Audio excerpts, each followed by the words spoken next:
Hey, you guys, welcome back. Welcome if you are new. My name is Sam, and welcome to my channel. Usually, I would say welcome to my kitchen, but obviously, I'm not in my kitchen. I've got some coffee here. I'm about to edit this video that is going up now, and I just wanted to pop on and explain to you why there was no video this past Tuesday and why you're going to hear the difference in the audio in my video. So, drink some coffee. This stuff is so good. I've got some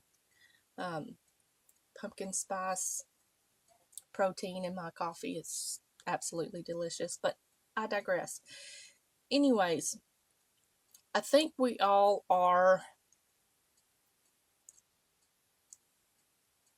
I should say this. I think most of us understand why a lot of creators did not post on their set time on certain days, and to me it was out of respect for what happened. I just could not bring myself to edit or to upload or post on Tuesday. I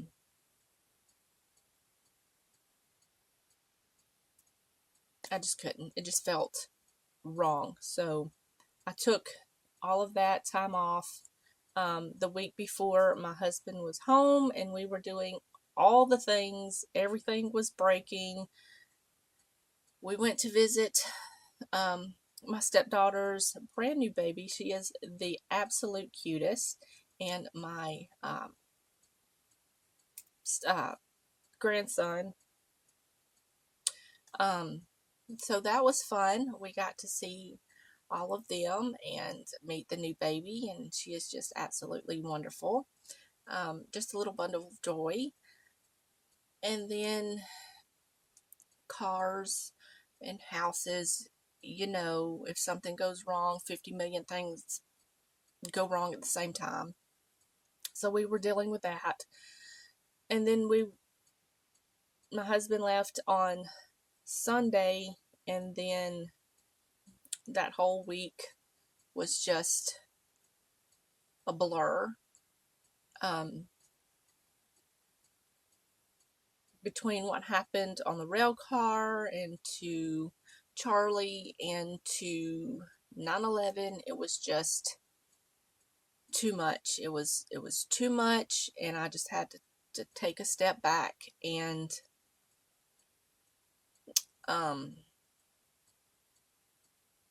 just be, if that makes sense. I prayed a lot. I prayed a lot. I mean, I pray a lot now, but this whole week, I've just been in prayer, constant prayer, praying for the Kirk family, praying for all of those on the campus that witnessed this, all of the people on the rail car, and just everyone involved, including the people that were suspects, I guess you could say, because I'm not going to just pray for the victims. I'm going to pray for everyone. That's just me. That's how I am. That's what the Bible tells me to do. That's what Jesus wants of me. So I'm going to pray for everyone involved, whether they did it or they didn't, or they're victims or they're not victims. That's just me. You can pray however you want to, but that's just me. But yeah, this whole week has been a blur. It affected millions of people, not only in this country but around the world. And a lot, I have personally seen on social media platforms where people are picking up their Bible in the first time in a long time, or they're buying their first Bible. They're going to church for the first time, and it's just so heartwarming to see. Sorry guys, my camera battery died, so I had to swap that out real quick. My camera batteries just, they're not lasting as long as they used to, so I've got to get some more. But anyways, as I was saying, I've seen so many people pick up Bibles for the first time, go to church for the first time, and turn to Christ, and it's just so heartwarming to see. I think that's what we need to do in the time of happiness or sadness, or when you're angry or anything like that. I think we need to turn to Christ, and let Him guide us through whatever it is that we're going through, and to call on Him, and just to be in His presence and talk to Him, and He will guide us in the direction that we are supposed to go. But that is why I did not put up my video Tuesday. Now, in the video, you're going to hear me explaining things to you as I'm going on the microphone, and then you're going to hear me switch over to voiceover. That's because I was just sad. I was extremely sad. I've never met this person in my life. I've seen him, here and there. My daughter likes to watch people go and debate people all of the time. When she's not like reading books or whatever, she's very into things like that, which is fine. It's okay. It's just something that she's interested in, and so I've seen him on YouTube and other social media platforms where he goes out and debates the youth and people in general. So I was just sad, extremely heartbroken for what happened to him and his wife and his children. It broke my heart, and it's just like everyone's souls were crying and calling out, and I was just in tears, so I couldn't finish doing what I was doing. So you will hear me switch over to voice over. I was about to call it voicemail.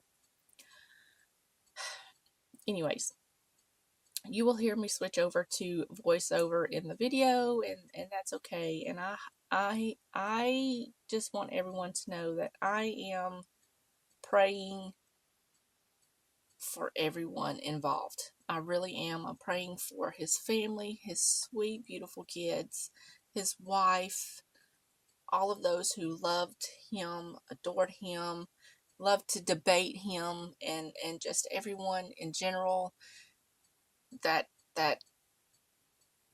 is just affected globally by this. And I just want you to know that I am praying for you,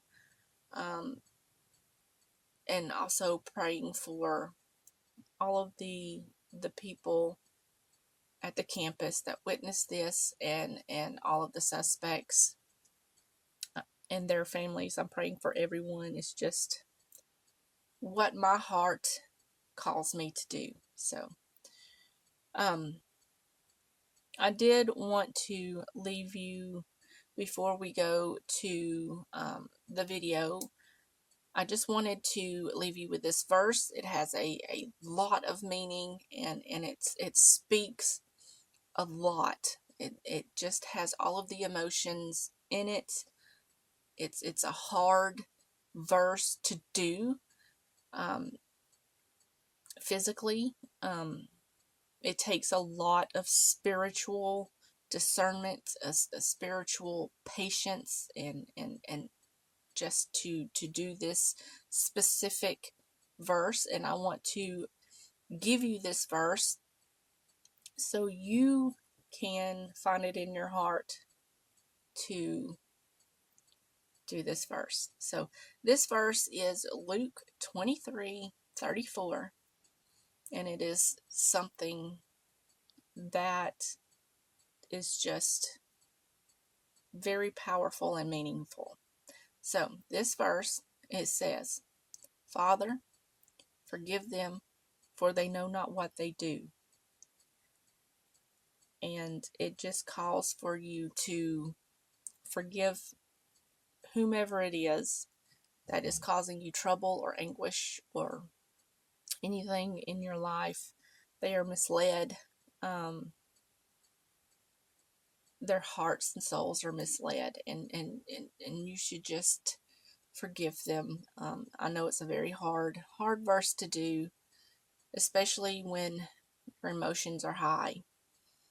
It also calls for you to love your neighbor as God so loved us. So with that, I'm going to cut this short, and I'm going to go ahead and edit this video and get this video up and get back on track. As hard as it is, as heartbreaking as it is, I need to get back on track, and because I have a family and my family doesn't stop. Even though we're heartbroken, things have to go forward. Unfortunately, that's just how things work. But yeah, I'm going to leave you there, go and finish editing this, get this up, and I'm going to start posting a bit more shorts in between my videos. So hopefully you will like those, and I will see you guys in the next one. Bye, y'all. All right, you guys. So let's go ahead and start on dinner. We're going to start with the brown sugar braised pork because it's going to take the longest. It's going to cook about 2.5, 3 hours at 325 degrees. So I've got my big, massive Dutch oven here. You can also do this in a crock pot. Just do the same steps and then just put it in the crock pot for about 10 or so hours. If you want to cut the cooking time down slightly, you can cut up the pork into smaller pieces and add them into the crock pot, and it should take about 6 to 8 hours. But we're going to do this in the oven. Like I said, I've got my oven preheated to 325 degrees. I've got my pork here. This is just a pork shoulder in my Dutch oven. And we're just going to, I forgot my salt and pepper, so I'm going to grab that real quick. All right, now we're good to go.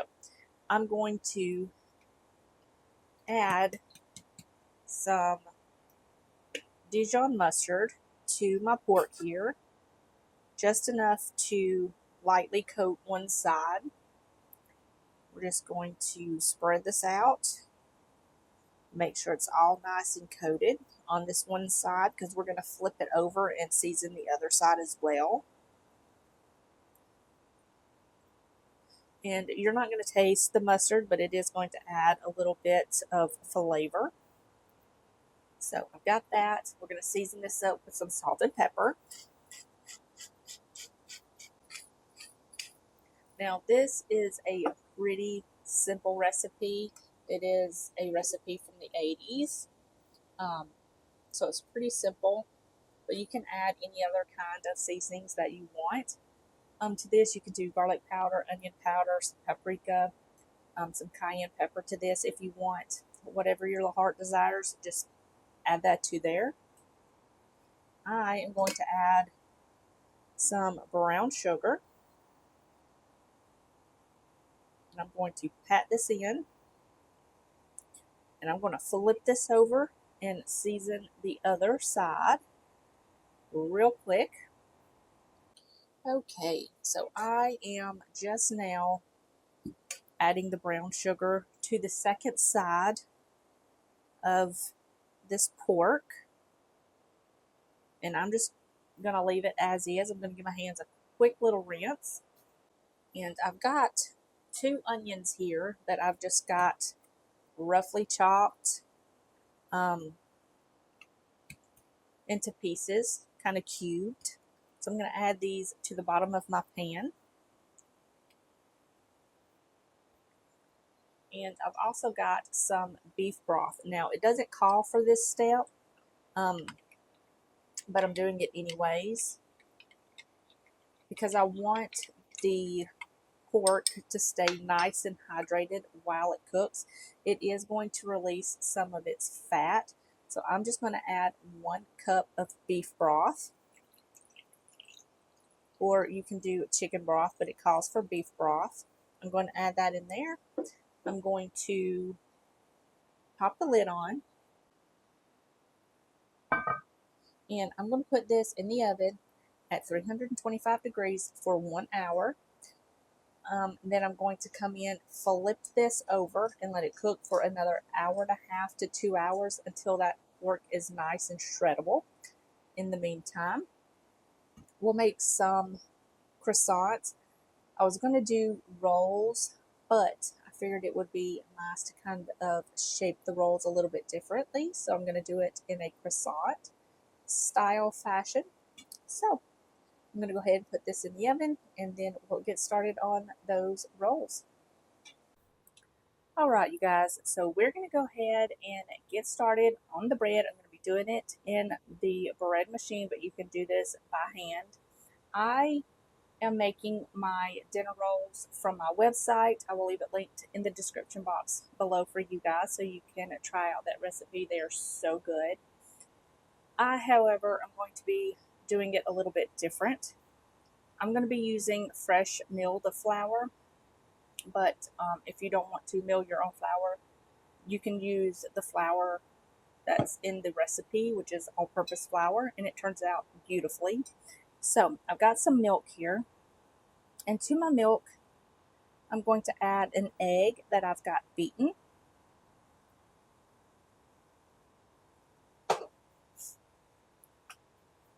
And I'm going to add about 1/4 cup of honey, just to sweeten the bread up a little bit and to help activate the yeast. I've got some butter here, but we'll add that in a minute. I've got some salt, and I am going to just kind of mix this together. Okay. And I am going to add this liquid into the base of my bread machine. I'm going to add that in here. Now I'm going to add the butter and my yeast. I am adding more yeast than what the recipe calls for. That's because I'm using fresh milled flour, but it calls for 2.25 teaspoons of yeast. So I'm going to add that in there and just kind of give that a little mix.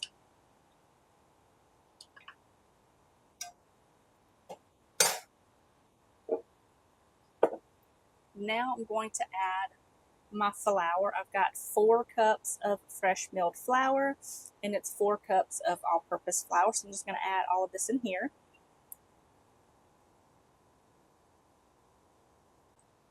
All right, so I've got that flour in there. I'm going to add the salt to the top of my flour so it doesn't kill my yeast.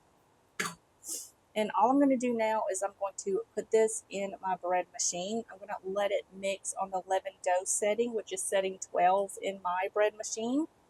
I'm going to let that go for about 5 minutes. I'm going to pause it and let it rest for 30 minutes just to analyze the dough. And then I'm going to turn it back on and let it finish its cycle. It should take about an hour. Fresh milled flour is going to proof a lot faster than all-purpose flour, so I'm going to keep an eye on it. And then when it gets done, I'll bring you back. We'll roll these out. All right, so this has been cooking for an hour. And I'm going to go in and flip this bad boy over. We're going to put it back in the oven and let it cook for another 1.5 to 2 hours. And it'll be just fall apart tender. and it smells so good. So I'm going to try my best to flip it over.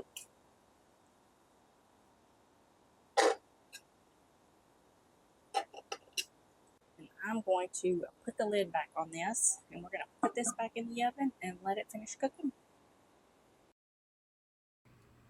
All right, now that the dough has finished its first proof, you're going to add a little bit of flour onto your countertop, and you're going to dump the dough out, and then you're going to dust the top with some flour and your rolling pin, and you're going to roll this out exactly like you would a cinnamon roll, but slightly thinner, because we want to make a crescent shape instead of a cinnamon roll shape.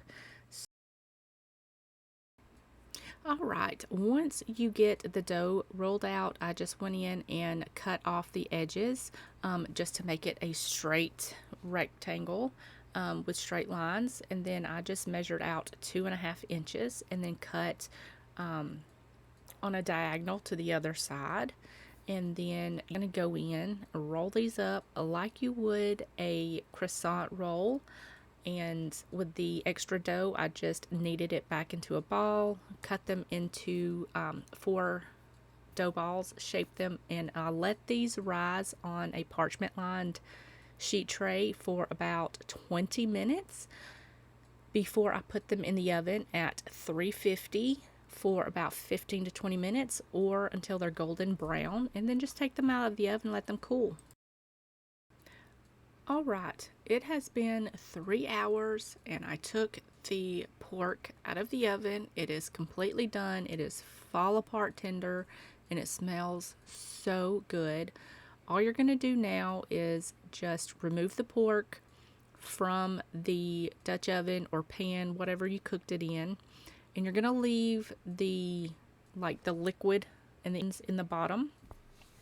And you're going to go ahead and mix up about 1/4 cup of water or beef broth with about 2 to 3 teaspoons of cornstarch. Make sure you mix it up pretty good. And then you're just going to whisk that into the liquid in the pan. And you're going to cook that for just a few minutes until that sauce becomes like a gravy consistency. And it is so good. Now that the gravy has thickened, you're going to kind of shred or chunk the pork, and you're going to put that back into the pan or Dutch oven that the gravy is in, and you're just going to gently toss that together just to make sure that gravy is fully coated onto that pork. And then you can just set this aside while you cook your side dish or your rolls, which that's what I'm about to do, is to cook the rolls. I'll show you that in just a minute. But this will stay warm. You can leave it in a 200-degree oven to stay warm until you finish everything out. It's not going to dry out, and it's going to be so good.